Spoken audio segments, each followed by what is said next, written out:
So yesterday I went down to the harbour and in the village here and produced this. I did a wash of colour and then did a quick sketch while I was outside. And I quite often, I've got a whole sketchbooks full of paintings that I do quite often down on the harbour. So I'll take, this is one I did, you can see there. Boats and water. I like using ink and lots of big washes first of all, and then putting some detail on afterwards, perhaps with a little bit of pen, sometimes with masking fluid. So these are lots of paintings that I've done in the sketchbook, rough sort of sketch paintings, down actually sitting in the harbour, especially when the sun's out, and drawings. It's a mixture of drawings and paintings. So here we have the scene that I'm going to be drawing today. You can see it there sketched out roughly. I've already done a painting of this scene, but as many of you know about artwork in general and painting the watercolour, it's very easy to what we call muck up. What people say, oh, I always muck up my work, and I was very pleased with this until you can see these cottages here, which I tried to change the tone of them. I felt I hadn't got that quite right, and I think I've actually ended up, I'm not at all happy with the end result of that painting just because of this area here. But I do really like the raw sienna and the ink on these cottages here. I don't know if you can see. I like the light that you can get with, I use blue black quink, and I do slightly exaggerate the perspective.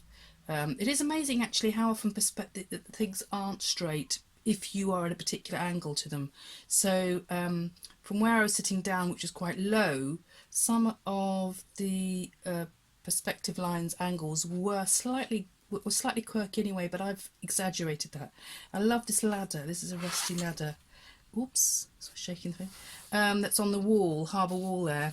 And I love sometimes you get the shadow of the ladder if the light's right, and because the wall of the stones, the warped nature of the wall, you get this wonky ladder shadow. So I'm gonna have another go.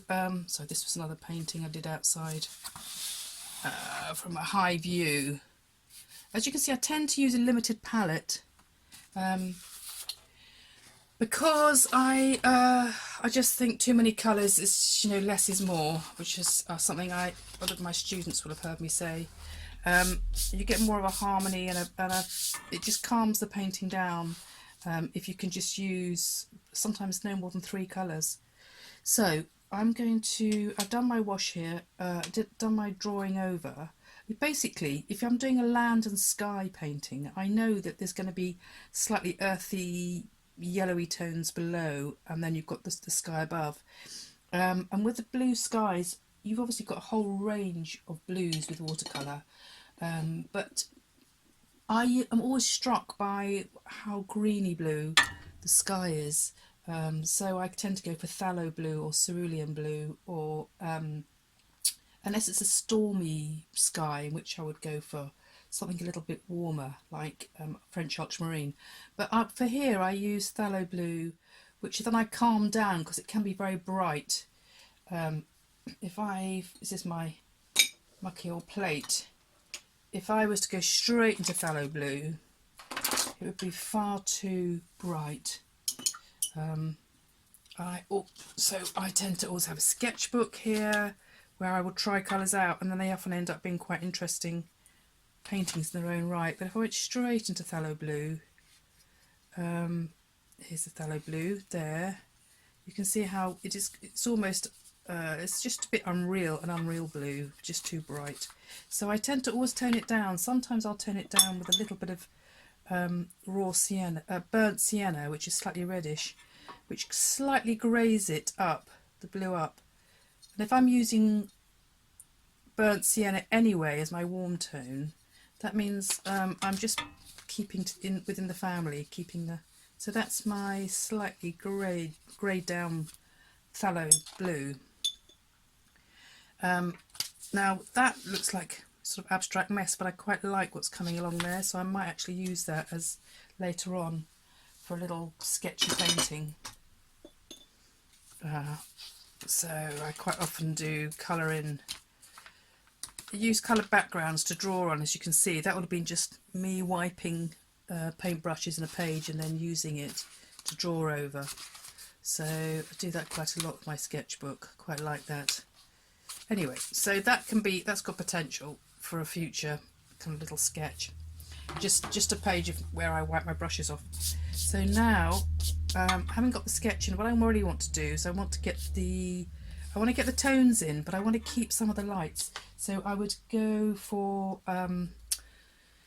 this masking fluid. This is it's a bit of an old pot because of lockdown. I'm using, can you see that?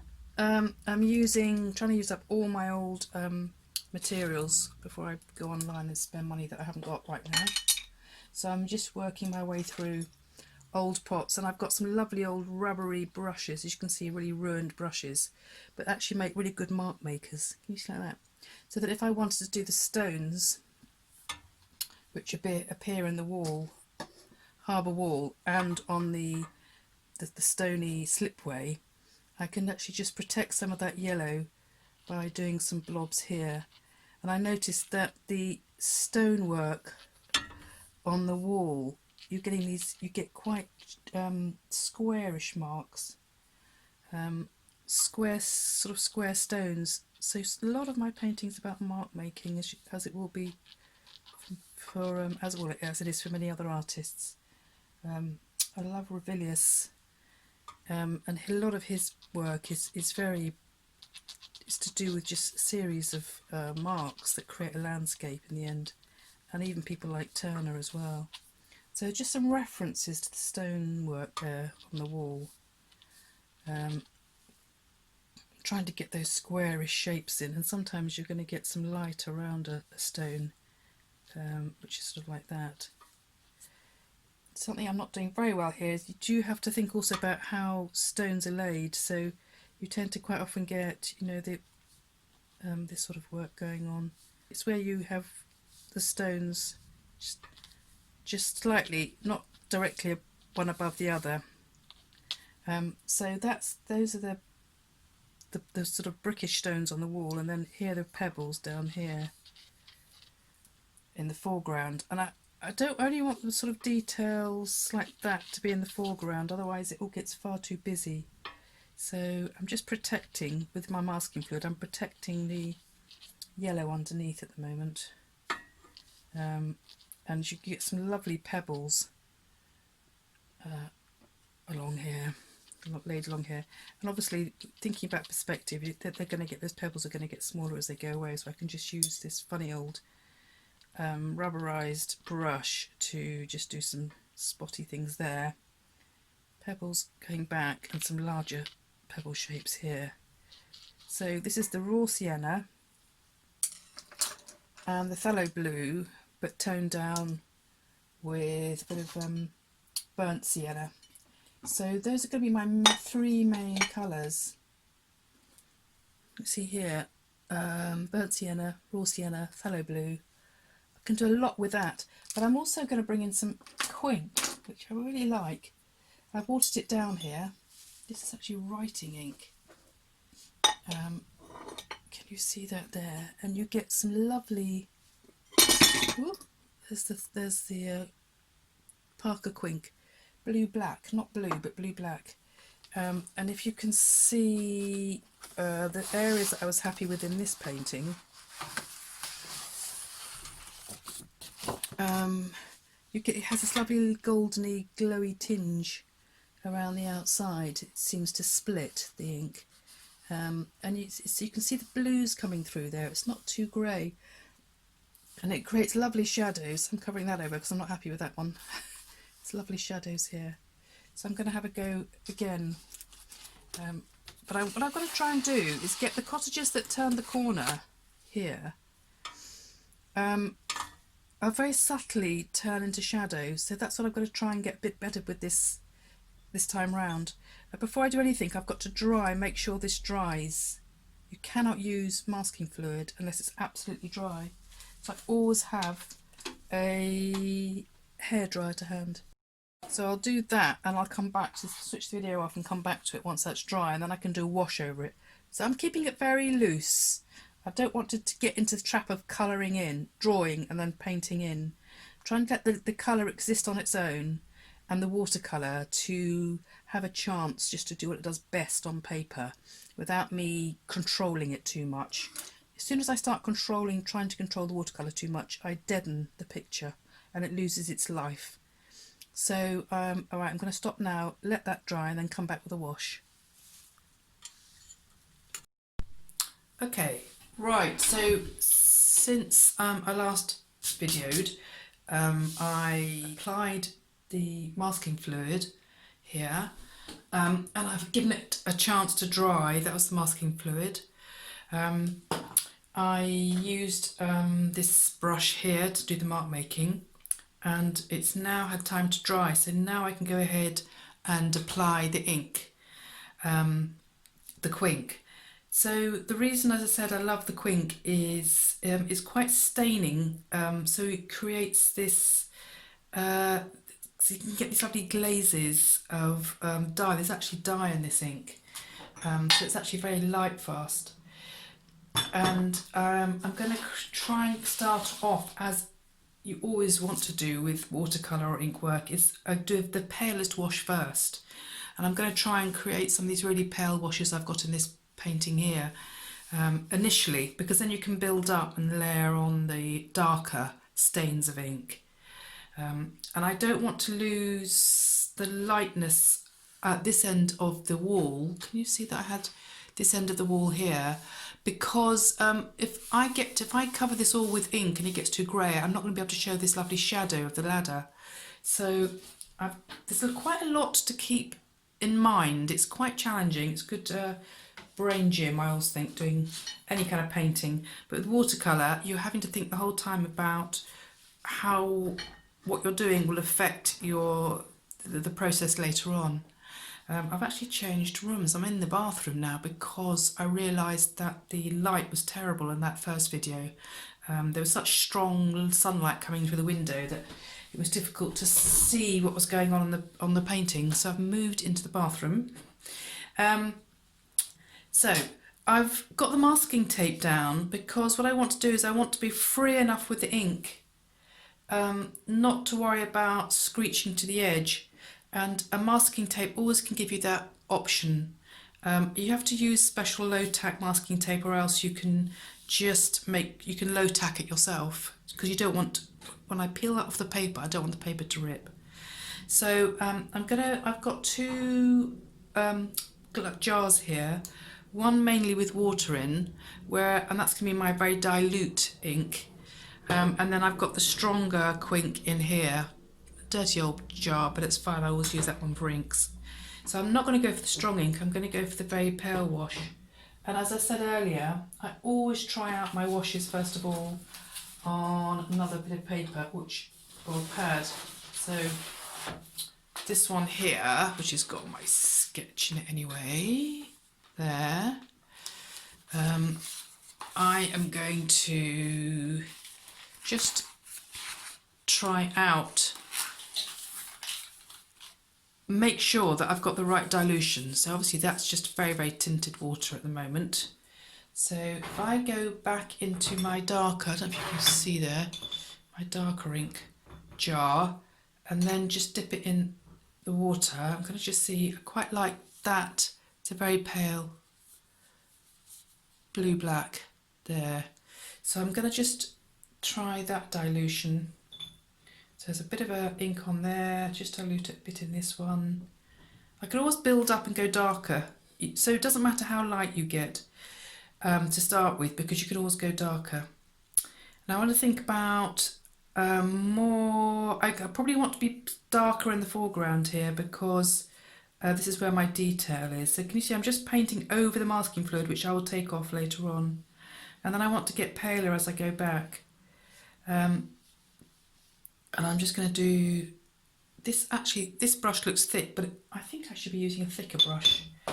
I like to use really big brushes, otherwise you start getting all stripy in your paintings and you lose that looseness. So I'm going to keep this really light because, as I said, I don't want to lose the chance to show that shadow on the wall.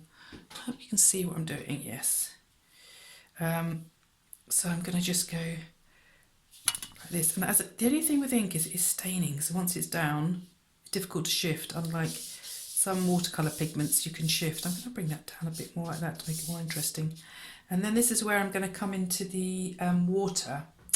When I say water, I mean the actual brook here.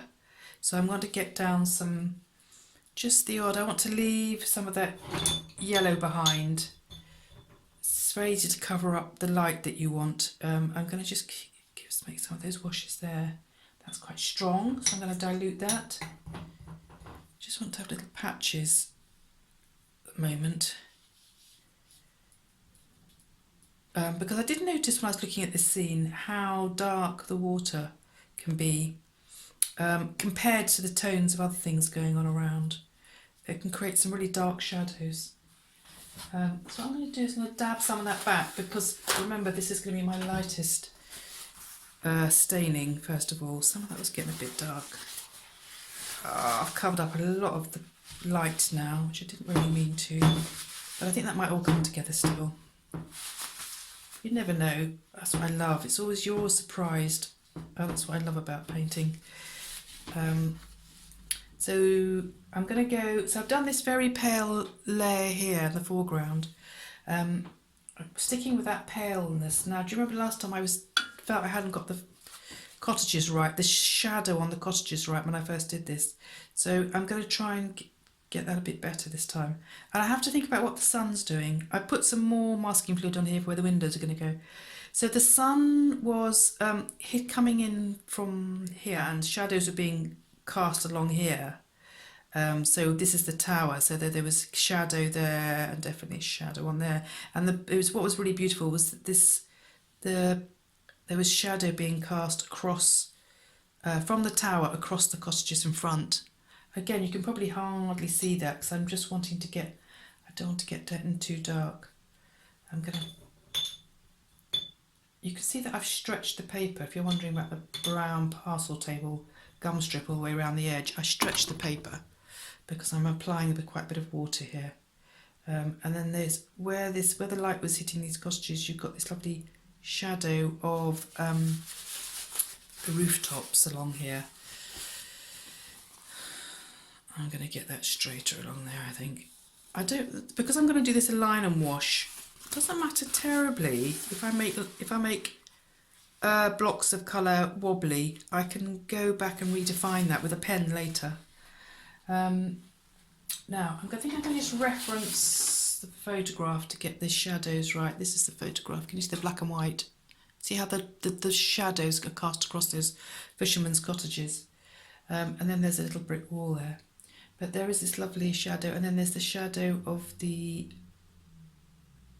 loft windows up here. So I'm just, again, not a lot of detail, just the slightest hint. Now I'm probably going to add some red to this later on, but there's no harm in doing a bit of ink now just to darken that whole area. And I want to get that idea of the shadow across the beach from that tower, which is so beautiful. And I'm going to go in again with that shadow of the tower there. And I've got a much softer shadow on those as they go around the corner.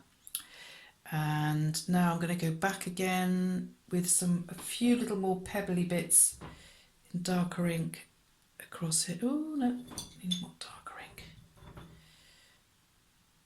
Here. Now, apparently the thing I love about Quink is it splits into different components once it's down, so you get some yellow coming out of the ink, which is rather nice. So I'm just going to do that. I'm going to come back, because this is in the foreground, as I say, I'm going to add a little bit more detail, but I don't want to lose the area where I'm going to put the shadow of the ladder, which is key to this painting, the idea of the painting. Now what I did here was I put some masking fluid, very fine pen. I'm going to lift this up so you can see. Very fine sort of needle end, I put some masking fluid down. You can hardly see it, but it's going to protect those areas so that when I rub them away, you'll see the light sticks. But because the light was coming in from there, you were getting these shadows of these are actually fishing these are posts which are in the village. People hang their washing on them now, but they used to be what the fishermen would mend their nets. They would hang the nets on these posts and mend the nets, and it's lovely that they are still there as a memory of those fishing days. And it's lovely that they're being kind of reused. Can you see them there? Fishing net posts, which are still used. So I'm going to leave it there, and then I'm going to go back. When that's dry, I'm going to go back with some really darker lines. Okay.